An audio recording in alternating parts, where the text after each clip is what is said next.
Our Doug Herbert was listening to that conference with me. Doug, what are your takeaways from it all? Look, Volodymyr Zelensky clearly trying to put a brave face on what is an unsatisfying situation for him. And he's doing a delicate balancing act. He is forced because he's dependent on the beneficence, the goodwill of NATO and the support of NATO and the individual allied members, the 31 allied members, to back it up in this war against Russia.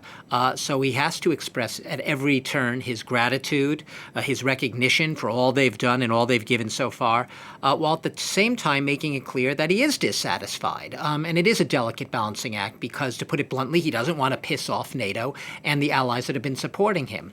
And perhaps, in the privacy of his own thoughts, he would like to go a little harsher and stronger. Look, what does Zelensky want? He wants basically the ultimate security umbrella, and that is membership in NATO. Why does he want membership in NATO? Because nothing can replace that, in the sense that if he has membership in NATO, he is privy to Article 5 of the NATO Charter. Article 5 of the NATO Charter stipulates an attack against one member is an attack against all.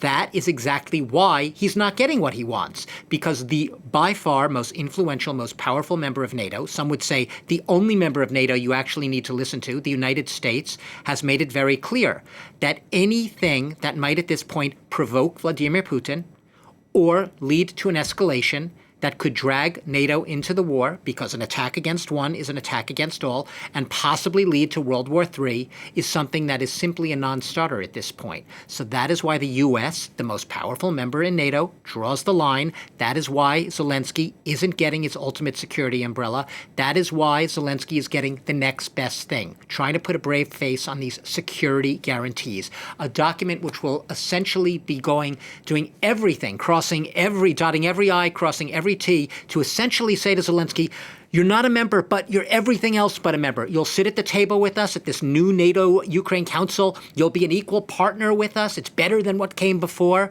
You will be getting lots of more weapons. You'll be getting lots of new aid, not just now, but in the long term, too. We have your back, Volodymyr Zelensky, even if we are not in a position right now to give you what we know you want desperately, that membership.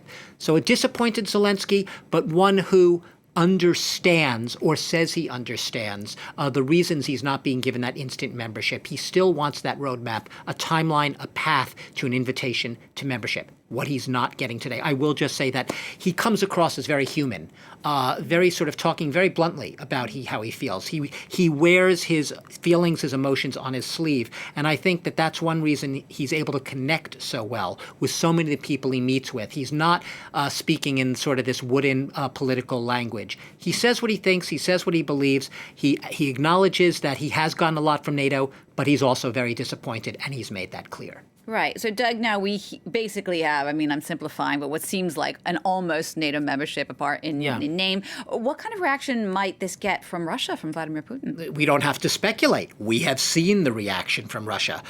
Russia is doubling down. It's hunkering down. As we heard Jens Stoltenberg, the NATO chief, say, we're talking about provoking Russia. Russia's been provoked for years. The very existence of NATO provokes Russia. NATO, the West, the U.S. writ large, all of them are seen as a threat to Russia's imminent national security. Sergei Lavrov said as much, that this is all signs that the West is bent on, taking down Russia, basically vanquishing Russia. That's all the West and the U.S. and NATO are ever out to do. Bring down, humiliate, defeat Russia. That is the narrative. That is the propaganda narrative foisted on tens of millions of Russians through weaponized state propaganda. They believe it.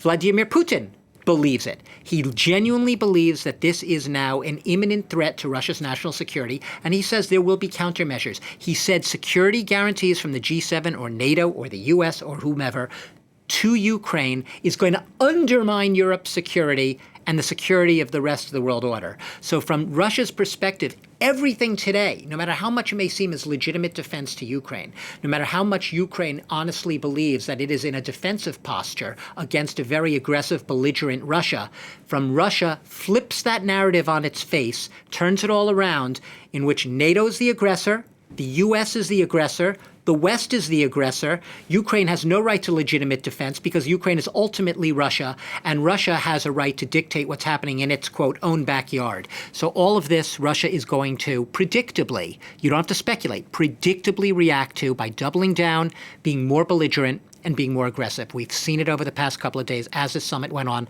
as a steady barrage of missiles and drones rained down across Ukraine, even striking on the Black Sea ports where that Black Sea grain deal is right now in jeopardy. So, like I said, no speculation needed. Russia has made it explicitly clear what its reaction is and what it thinks to all of these moves coming out of this NATO summit. All right, Doug, thanks so much for that. That's France 24's international affairs commentator, Doug Herbert. Thanks to you.